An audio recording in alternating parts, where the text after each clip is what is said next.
Views expressed on this program are those of the hosts, guests, and callers, and are not necessarily those of this station, its management, or other advertisers. You're listening to Transformation Talk Radio.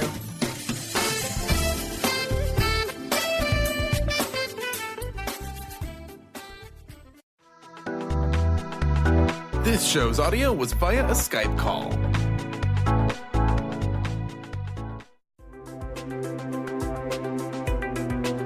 Welcome to Knowledge Book Radio with Marge Potasic. Marge was searching for the purpose of her life and the truth that would tie everything together to make sense of what was taught and what was happening on our planet, the fire that was creating all the smoke. Through many experiences, she was finally led to the knowledge book that provided all the answers. Marge is now talking about this gift to humanity on Knowledge Book Radio, so all can be united in peace, love, and harmony. This live call-in show at 1-800-930-2819 is amazing. So get ready to hear about the knowledge book. Here's your host, Marge Potasic. Hello, everyone. I'm Marge Potasic, and you are listening to the Knowledge Book Radio with Marge Potasic on Transformation Talk Radio. And for the next hour, we will continue our series of Omega Talks. And this usually happens on the fourth Tuesday of every month. And this is part of the unification program of the Call to Friendship Association that's mentioned in the Knowledge Book. Now, in these talks, we connect science and spirituality by discussing world knowledge and connect it to the Omega dimension. Now, the Omega dimension, as we had mentioned previously, is the 19th dimension, and this dimension has been opened up to us through the Knowledge Book for the first time. Now, this time, and this week, this Tuesday, we're going to talk about what you are, what you digest. But before we go on, just want to remind everyone that the Knowledge Book website for the United States is www.usa.theknowledgebook.net. Again, www.usa.theknowledgebook.net. The Turkish World Brotherhood Union website is www.dkb-mevlana.org.tr. Again, www.dkb-david-kite-boy-mevlana.org.tr. My own cell phone number is 973-787-7035. And my email address is mmjp99@gmail.com, maryjohnpeter99@gmail.com. Since, of course, we're doing this as part of the Omega Talk series, I will give you the Call to Friendship website, which is www.calltofriendship.org. Again, www.calltofriendship.org. And right now, there's a preparation going on for the Third World Congress of the Call to Friendship Association in Istanbul, Turkey. And that website is worldunification.calltofriendship.org. Again, worldunification, all one word, .calltofriendship, all one word, .org. So, again, my telephone number and email address is for anyone who would like to either give me a comment on what they have heard on the radio, any questions, any suggestions for topics, or any questions that you have so that we could answer them maybe at some show at future. Okay, so today's topic as part of the world knowledge is digestive system. Now, and the topic is you are what you digest. Now, we often hear you are what you eat, but is this phrase actually true or is it false? Are we what we eat? So does that mean that if we eat broccoli, do we wind up looking like broccoli? If we eat only bread, do we wind up looking like bread? But what have you actually thought about what this phrase means and what it actually implies? Now, when we're talking about food and ingestion, every culture actually has their own recommendations for what every person in that particular culture is supposed to be eating to make sure that they're maintaining optimum health. And actually, every spiritual practice also has recommendations for its own particular dietary guidelines to make sure that we eat only the food that is helpful for us to be able to have spiritual growth and to be able to develop spiritually. So in terms of ethnic backgrounds, a person in, let's say, the Arctic Circle or the Eskimos will have a completely different diet than someone that's in South Africa or in China or in South America. And every particular cultural and spiritual practice, like the Far East religions, like Ayurveda, like homeopathy, like the Eastern tradition, let's say Japan, Korea, will have their own particular aspects of what people are supposed to be eating to maintain good health. And of course, the civic part, as far as the United States is concerned, the medical establishment in conjunction with the government, they also have recommendations on what we should eat and the proportion of that food that we're supposed to be eating. So online, you can see something called choosemyplate.gov. So that gives the dietary guidelines to make sure that we maintain optimum health. However, I have questions. I always have questions. Do we actually need to eat bone to have strong bones? Now, I don't know of anybody else, but somehow there is no way we can actually chew through bone to actually digest it. Do we need to ingest blood to have potent blood? And do we need to eat animal flesh to have a functional physical body?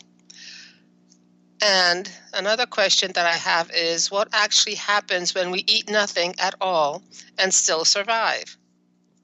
And what happens to those individuals, those children, who only can eat one particular type of food? So I know of a case where the parents of an autistic child were frantically buying up the remaining packages of a particular brand of potato flakes because their autistic child can only eat that particular brand of potato flakes. And the company that was producing those flakes was going out of business, so they were trying to find all the packages that they could so that their child could actually eat.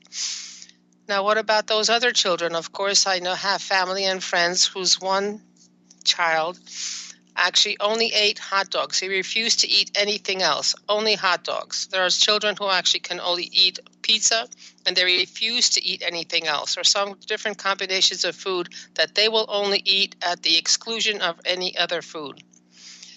So the question also comes in as to what are the mechanisms by which what we ingest actually becomes our flesh, our blood, and our bones.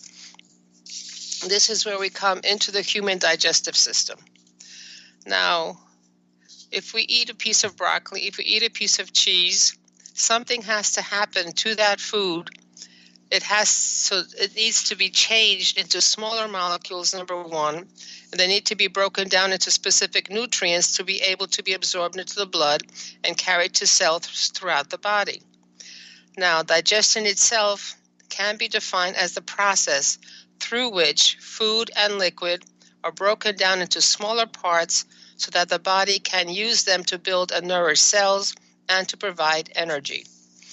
Digestion itself provides specific steps, and it involves the mixing of the food, the movement of food through the digestive tract, and a chemical breakdown of larger molecules of food into smaller molecules. And digestion itself begins in the mouth, where food and liquids are taken in, and is then completed in the small and the large intestine.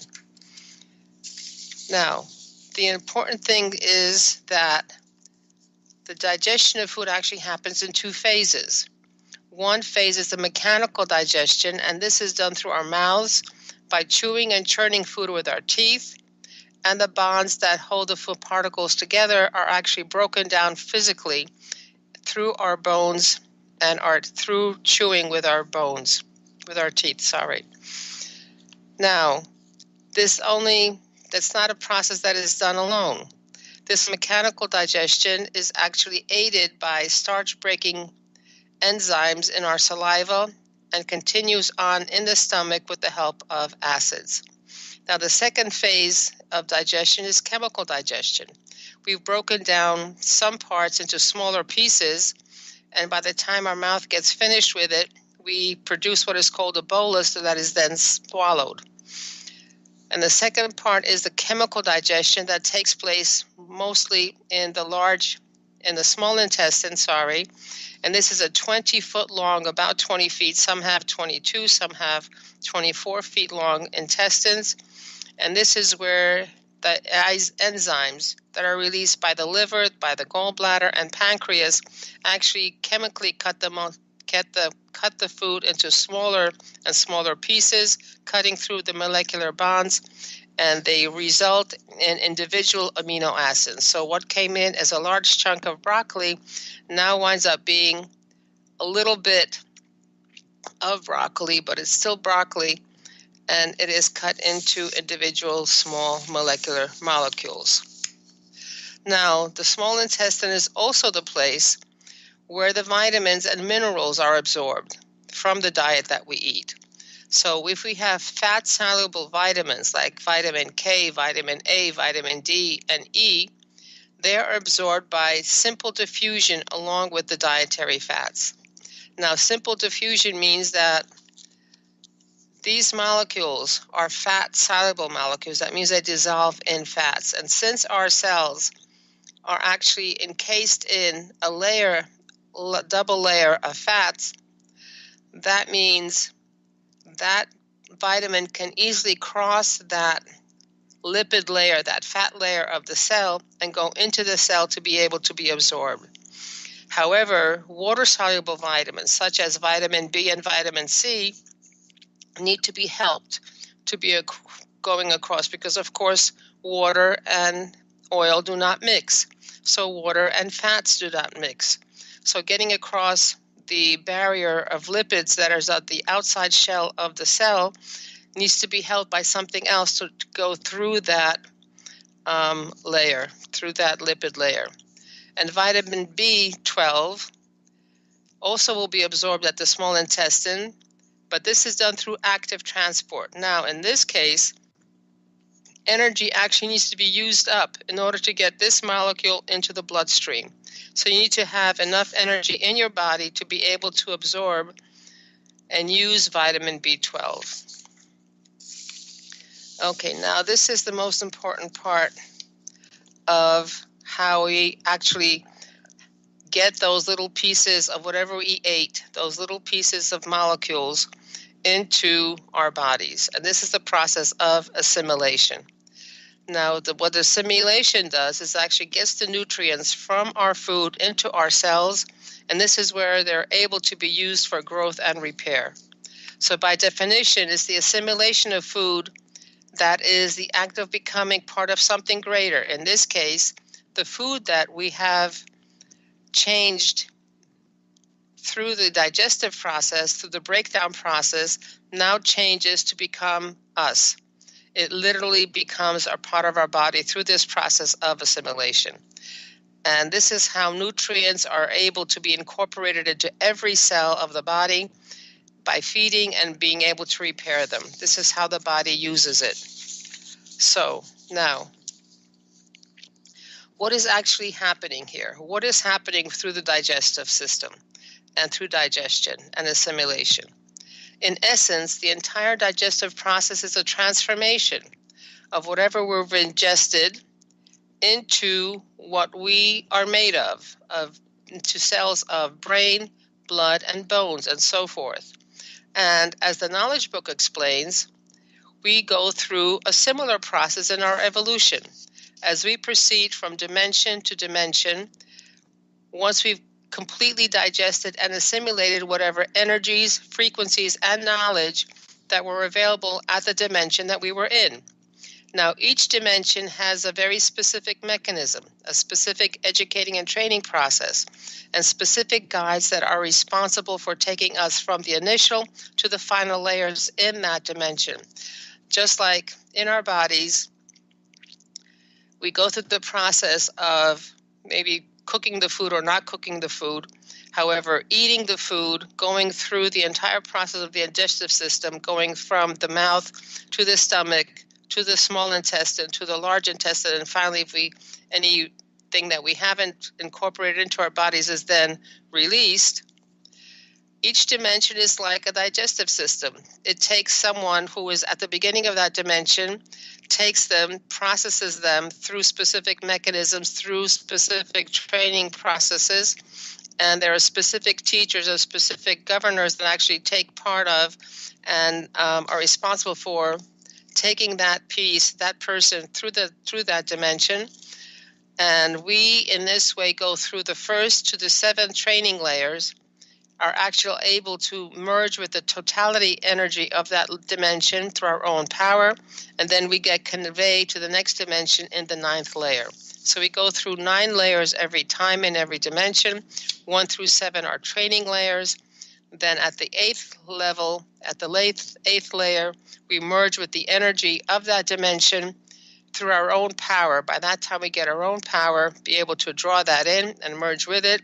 And then we get carried, we get conveyed, like being in an elevator. Going into the elevator, you get conveyed to the next dimension. And that's the 9th layer. So what are the implications of this whole thing? What have we covered? When you look at it from a bird's eye perspective, like the food that is ingested, we go through very definite steps of, number 1, preparation, number 2, processing through specific mechanisms, and number 3, there's a specific output at every step. So at each step, at each phase, there is a governing mechanism that controls and supervises the process. And once that phase is successfully completed, it becomes the input, the preparatory step for the next phase of the process, etc. And the next step cannot be taken until the last step has been successfully completed. As the knowledge book states, if you cannot complete one task, you cannot finish the others either. Because one has to be finished, one has to be complete in one task, in one layer, in one phase to be able to then be able to handle and be taken to the next dimension. The incomplete processing of any step then becomes the material that is eventually expelled, or in the case of the knowledge book, that material is forgotten. So if you've gone through the knowledge book, you're able to perceive and be able to understand and absorb certain energies and frequencies. Anything that you haven't been able to absorb, have not been able to digest and assimilate, then is forgotten. And the next time you go through and read the knowledge book, like in the reading program, you are then able to pick up more and more and more and more, and you gradually go from the beginning to the end where you're able to understand everything and be able to absorb all the energies and frequencies the book has to offer. Now, this is the process of evolution. We've been going through this evolution process for millennia. We started with a meditation technique, and it had its own particular set of guidelines, had its own particular set of rules, own particular way of doing things. It had its own particular formal practice. Then, once we've accomplished that, we transitioned to the Kabbalah. And again, a Kabbalah has its own particular, and the Old Testament has its own particular set of guidelines, own particular set of formal practice and energy and frequencies that it is able to give. Then we went on to the New Testament and then to the Quran. Now, at every dimension, we are able to eventually get to the level of consciousness, the conscience of that dimension. Again, we are able to attain the consciousness of conscience of that dimension, because every dimension has a particular consciousness that we need to attain. And once we're at that consciousness, there is a particular conscience that goes along with it. So if you are, let's say right now, doing the meditation technique, and a lot of people are, then your conscience will be telling you to sit down and meditate, sit down and recite your mantras, sit down and do whatever your guru is telling you to do. When you are currently practicing and are part of the Old Testament religion, then that your conscience of that religion will be telling you to go to the Sabbath, perform the Sabbath, go through your religious practices, make sure you eat the right food, walk the right amount of steps, and be able to fulfill whatever is necessary to make sure you get the energies and frequencies and knowledge of that dimension.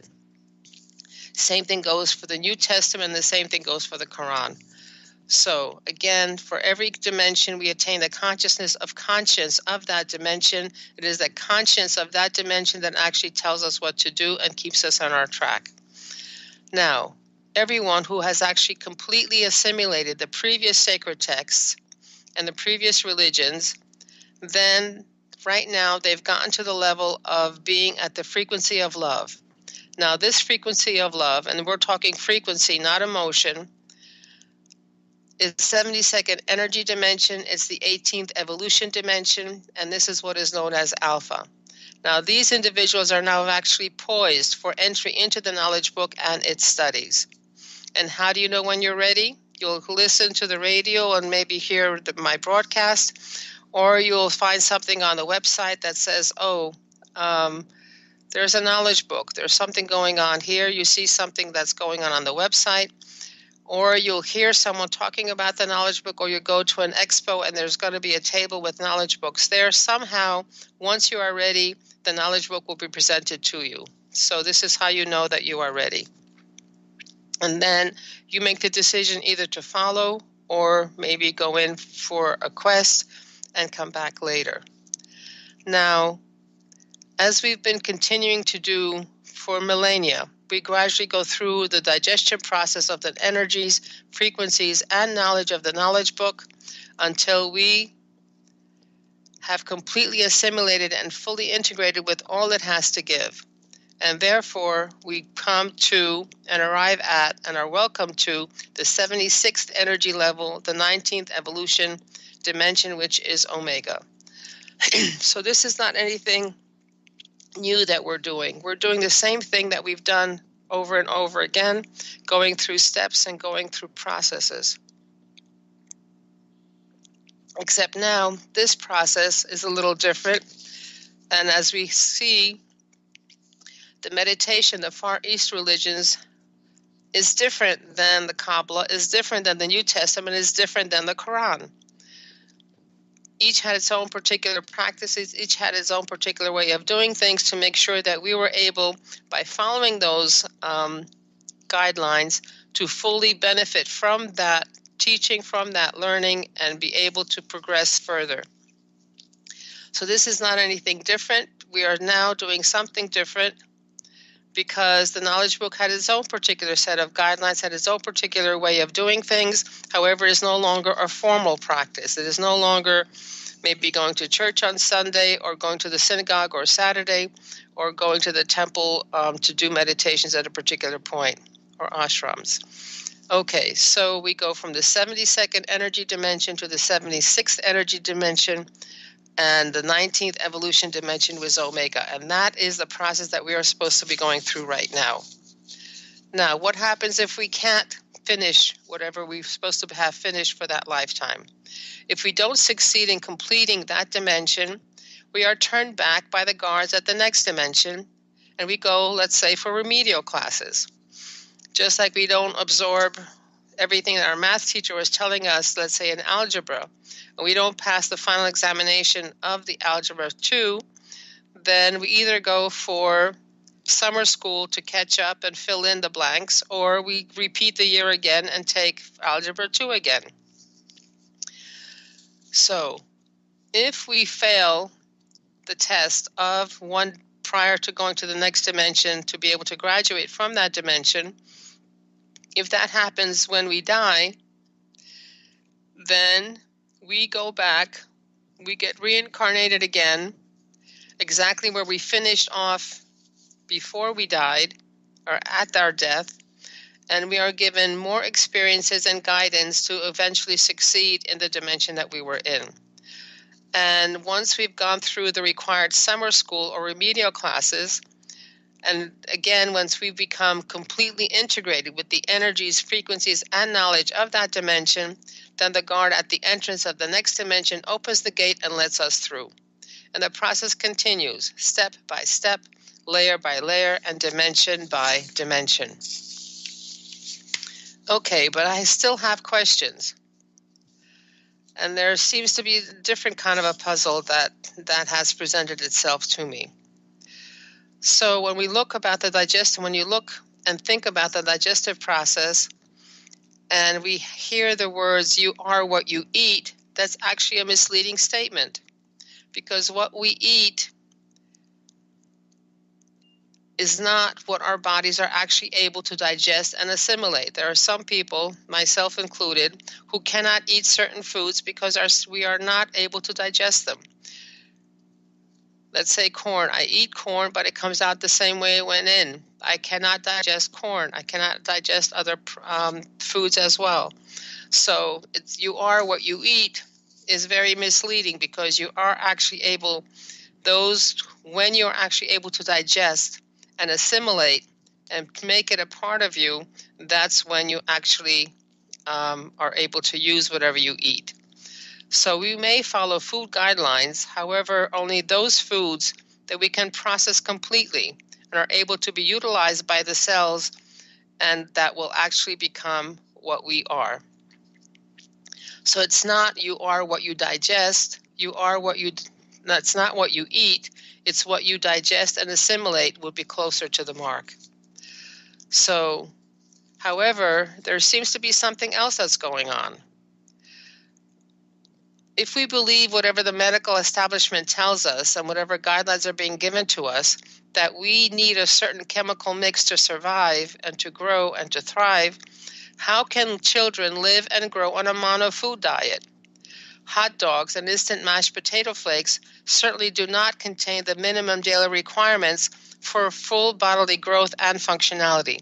And yet those children are able to grow, they are able to survive, and they produce the blood and the bone and the flesh that they need. And they have the energy. Also, studies have shown, and these studies have been done, I guess, back in the 50s and 60s, and those studies show that children who have all the physical needs provided, they have all the food, all the comfort, all the clothes, all the surroundings that they need. However, they don't grow, they languish, and sometimes they die. However, those children who are severely deprived, they don't have enough food and they don't have a good physical environment around them, but they're able to grow and they're able to flourish and they're able to produce a body that is helpful to them. So how does this happen? And what science has found is that the answer is love. I think most of these studies were done by studying what was happening in orphanages and also what was happening with monkeys. So monkey test subjects that were held and loved survived despite very severely deficient diet and challenging environment, while those who were given the best nutrition and comfortable environment but were left alone or were not held and loved actually languished. And based on those studies, right now there are programs in hospitals where people go in and actually hold babies in order for them to receive that love, to be able for them to grow and prosper. Okay, so what literally keeps us alive? Is it the food that we eat? Is the energy that we get? And when do we die? So according to the knowledge book, it is our connection to the spiritual totality through the silver cord that performs this function of actually feeding us and actually allowing us to live. As long as that silver cord is connected and it is in place, we breathe in the energies that keep our bodies functional and alive. And when that cord is cut, when that cord is disconnected, that's when our life force disappears and we die. Then, as we go up the evolution ladder, we gradually become connected to the infinite awareness and merge with the spiritual totality. And when we complete our world evolution by fully digesting and assimilating the knowledge book, we, after the path of light, will gain an incombustible and immortal body and can travel to and land in any dimension that we wish. And now maybe it's a good time to take a break.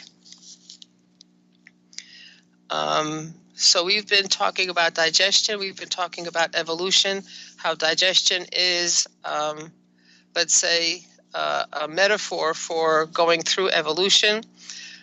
You've been listening to the Knowledge Book Radio with Marge Patazik.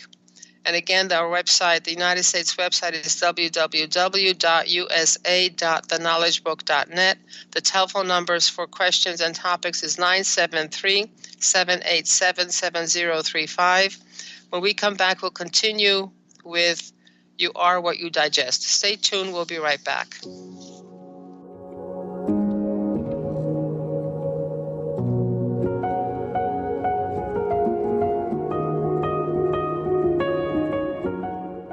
The Truth is Funny. Shift Happens with Colette Marie Steffen is excited to welcome Karen Benton as a monthly guest host. Tune in on the third Wednesday of each month at 8 a.m. Pacific Time to regain confidence and trust in your capacity to create change in your life, your health, your family, and your well-being. Karen Benton is a mother, nurse practitioner, certified body talk practitioner, Franklin Method instructor, and owner of Limitless Living LLC. For more information about Karen, visit KarenBenton.com. Goddess-like shamanic healer Bree Gibbs guides us through the ascending worlds, bringing forth knowledge and truth. As a light creator, she is here to provide new information needed at this time in our evolution. Join Bree as she shares messages from guides, spirits, ascended masters, goddesses, and more. Tune in Thursdays at 3 p.m. Pacific for the Dr. Bree Show, The Goddess Emergence, and live the authentic life. Tap into the wisdom of animals, angels, and masters with Darcy Pariso on Animal Soul Wisdom Radio. Tune in monthly as Darcy brings insights on how to better understand and deepen our relationships with animals. Working with light and pureness of ancient techniques, Darcy, healer, animal communicator, and medium, is here to guide you through this process and provide inspiration to move forward. For more information about working with Darcy, visit darcypariso.com. To find answers to life's questions, you need to look within yourself. Dr. Glenna Rice brings your questionable conversations on Transformation Talk Radio each month. Tune in each month for insight into how you can live up to your full potential. Dr. Glenna is a physical therapist, certified Access Consciousness, and Access Body Class facilitator. How does it get any better than this? For more information on Dr. Glenna Rice and her work, visit glennarice.com. Are you feeling stuck in unhealthy habits, toxic relationships, or low self-esteem? Do you crave a healthy relationship filled with inspiration? You might just be on the verge of attracting your soulmate. Tune in each month to The Laura Richer Show, where dating coach Laura Richer and co-host matchmaker Peggy Bennett share tools for using your dating breakdown for a relationship breakthrough. For more information, visit richerhealinghypnosis.com. What is a brilliant culture, and how do we create them? Why are they important? Claudette Rowley has created a breakthrough 5-step process to help you align your culture with your business strategy for exceptional results. Looking for a culture that drives organizational excellence? Listen to Cultural Brilliance Radio, the second and fourth Friday of each month at 10 a.m. Pacific and 1 p.m. Eastern on Transformation Talk Radio. To learn more or work with Claudette, visit culturalbrilliance.com.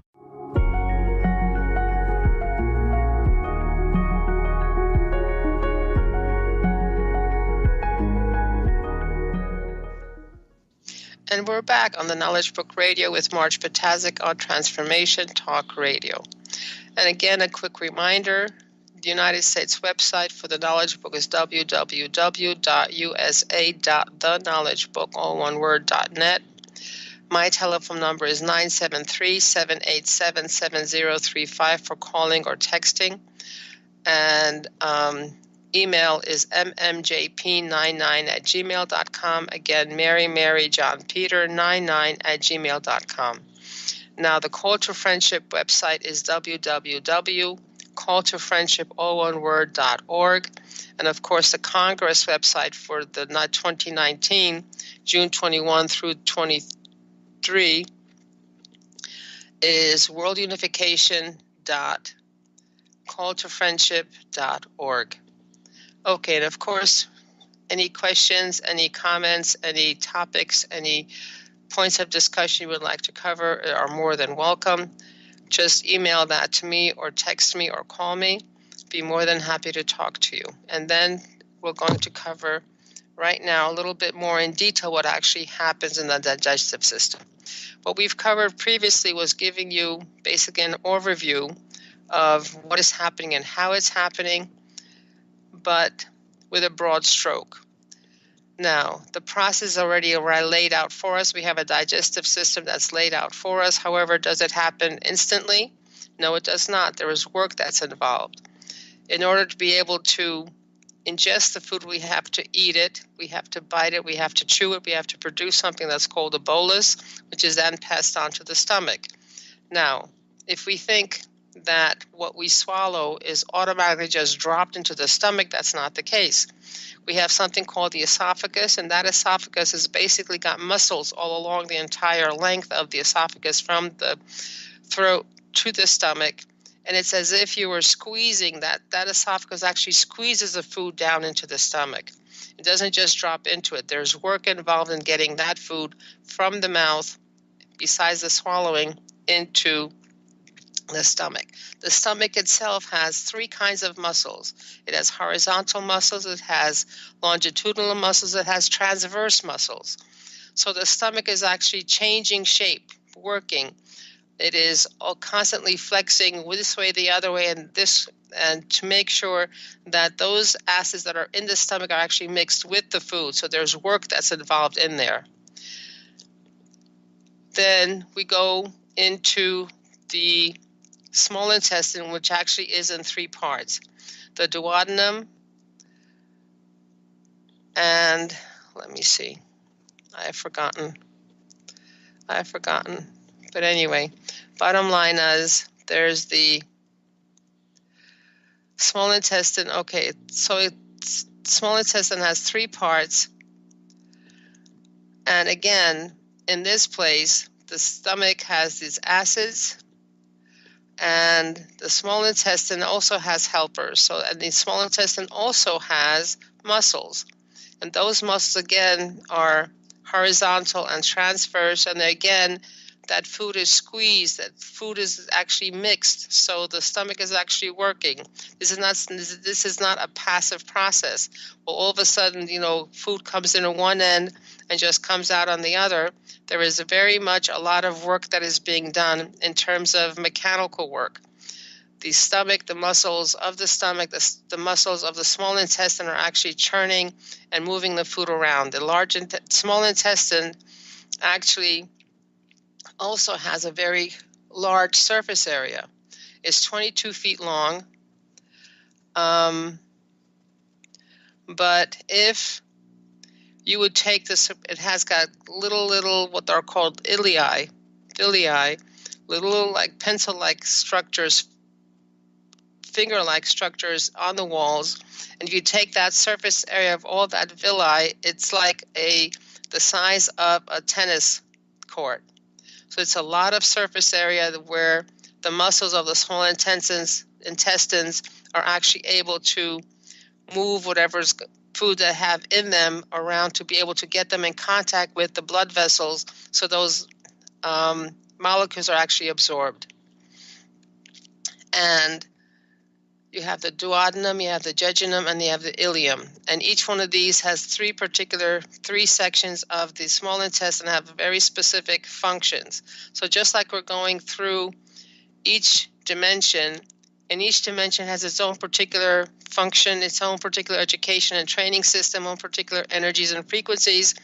In each section of the small intestine, they have a particular job, they have particular chemicals get mixed in with the food to break it down any further. So every part has a specific function, and every part has its own particular role to play. Then, of course, we go into the large intestine, where a lot of the water is absorbed.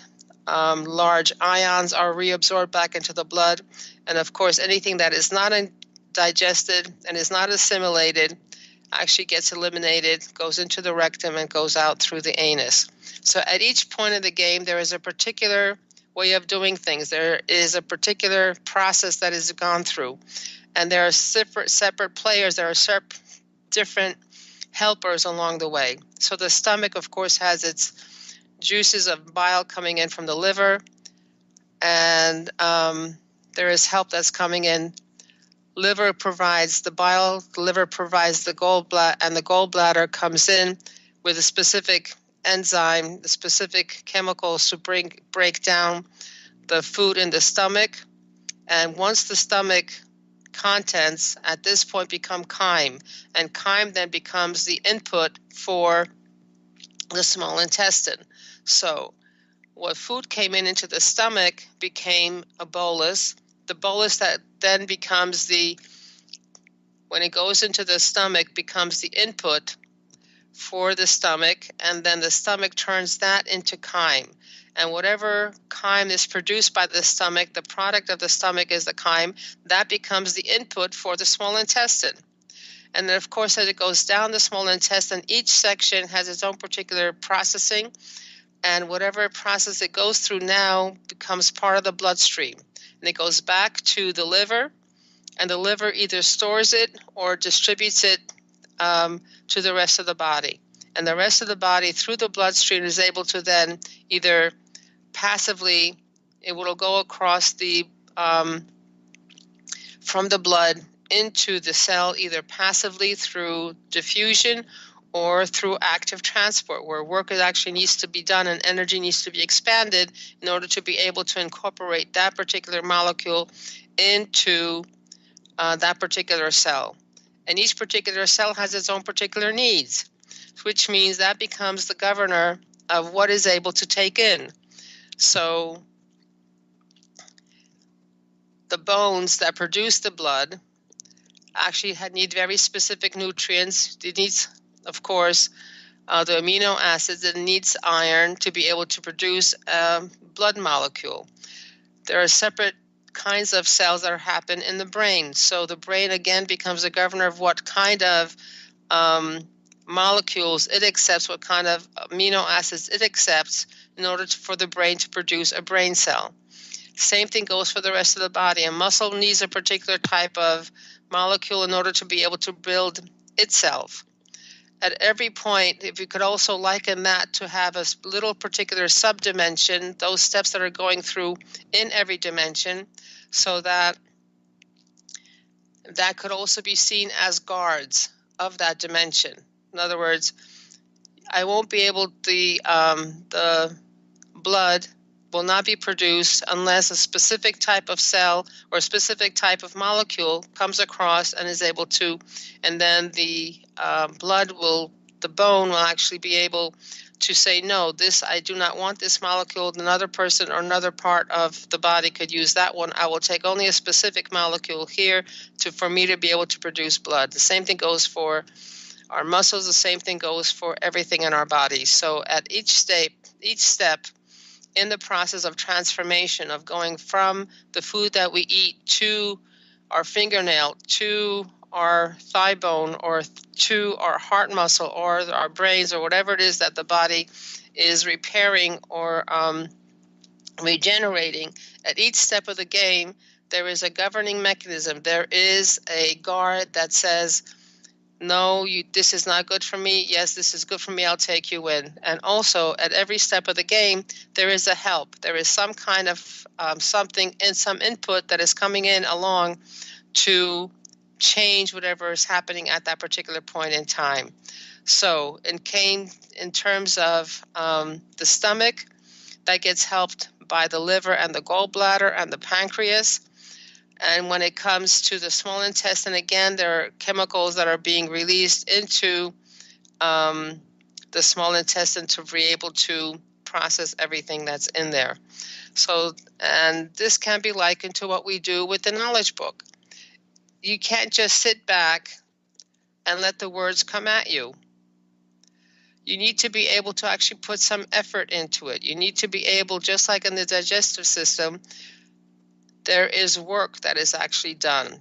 Those muscles churn, those muscles squeeze and push and are able to get the food from the mouth into the stomach and then all along the length of the 22 feet of the small intestine into the large intestine and out. So we need muscles all along, and it's work that gets everything done. So we ourselves actually need to put in the same kind of effort, not the same effort, but the similar effort to be able to get the energies and frequencies and knowledge of the knowledge book. So in terms of evolution, this effort comes into actually following the guidelines, actually getting up and going to the meetings, being able to actually talk to people, meet with people, and be able to relate to and work together with others. And that takes work and that takes effort. And what the guidelines do for us is actually gives us a process by which, a method by which we can accomplish whatever it is that we need to do. So why do we need a teacher? Because the teacher actually is able to tell us the steps to take in order to produce something, right? So if you want to make a robot, if you want to make a flower arrangement, whatever it is that you need to do at first, someone outside of you will give you the guidance, will give you the mechanics by which that could be done. If you want to write a computer program, there's a methodology that needs to be gone through in order for you to be able to produce that computer program. If you're working and computing for a website, is different than working and computing for, let's say, a banking process that runs on a different kind of a computer. If you're producing applications for a cell phone, they're going to be different than the applications that are, let's say, on a CRT in a bank, or maybe a different application for when you go to the store and you have to buy something.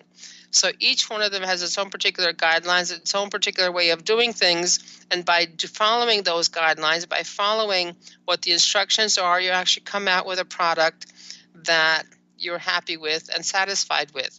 So step by step, whatever guidelines were given by the knowledge book, we are able to then, what I call, fake it until you make it. So eventually, by going through the process, there is something that I've seen before, and it says, what you're feeling actually comes out of motion. So E, motion, out of motion. You go through the motion, and eventually you get to the point where you're actually feeling what it is that you're supposed to be feeling. So if you're hugging someone, eventually that feeling of love will arise, because that feeling of hugging, that motion of hugging, will produce that emotion. That actually has been tested, and people have done experiments on this.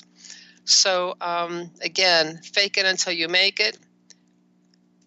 And we gradually learn to work with people, work together, work things out. And through the process of analysis and synthesis, we're able to test things out, work things out, understand things eventually. So in the process of actually digesting whatever the knowledge book gives us, as long as our frequency is at the level of the words that we are studying or we are reading, then we will immediately grasp that knowledge.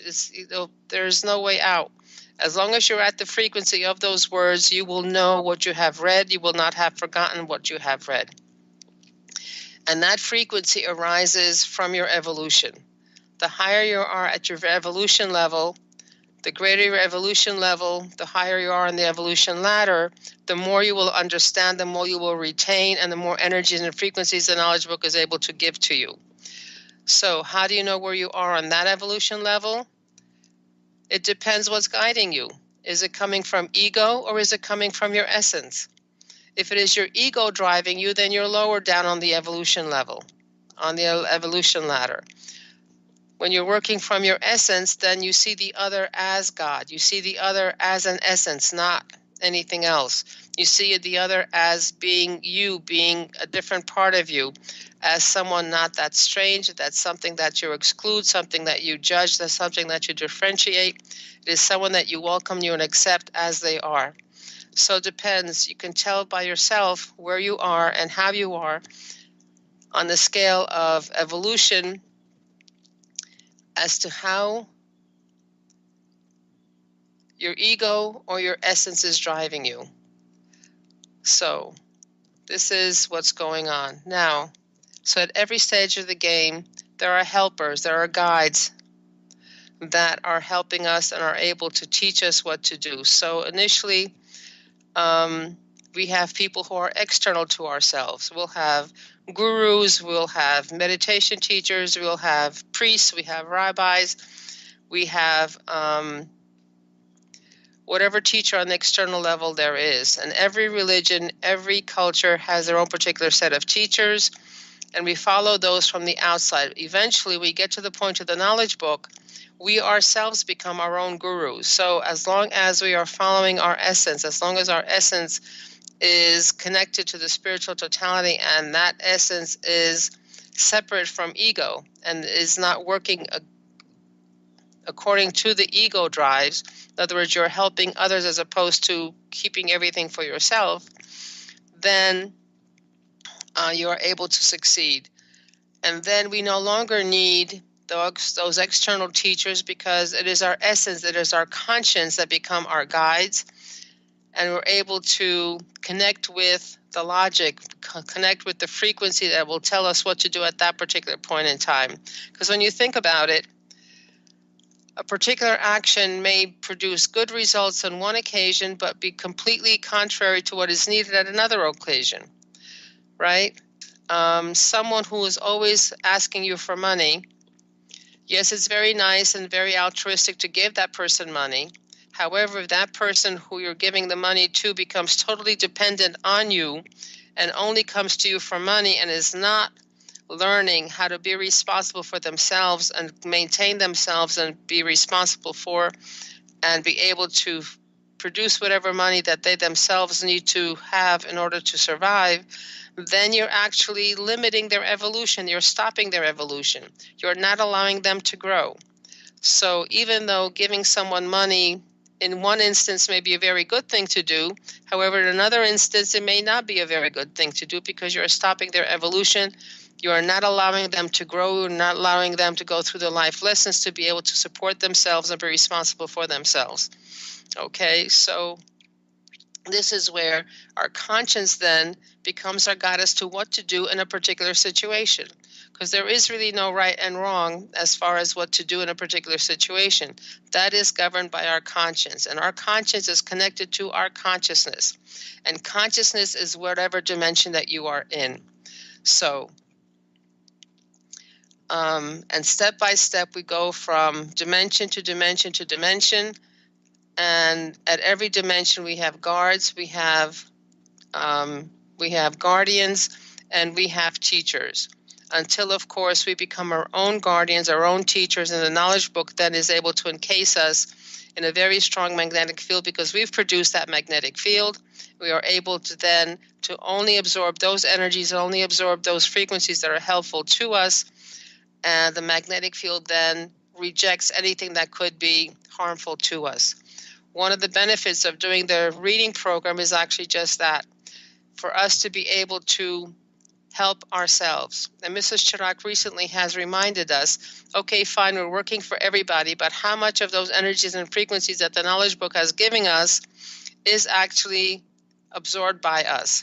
So she recommended and that when we do the reading program, we do it slowly. We do it trying to understand. We take our time and try to put everything together. And that's when we will actually be able to help ourselves. Because the knowledge book also says you can't save others until you save yourself. However, there's a trick. You can only save yourself by saving others. So it works both ways. We need to be able to save ourselves. We need to be able to absorb anything and everything and fully digest and assimilate what the knowledge book gives us.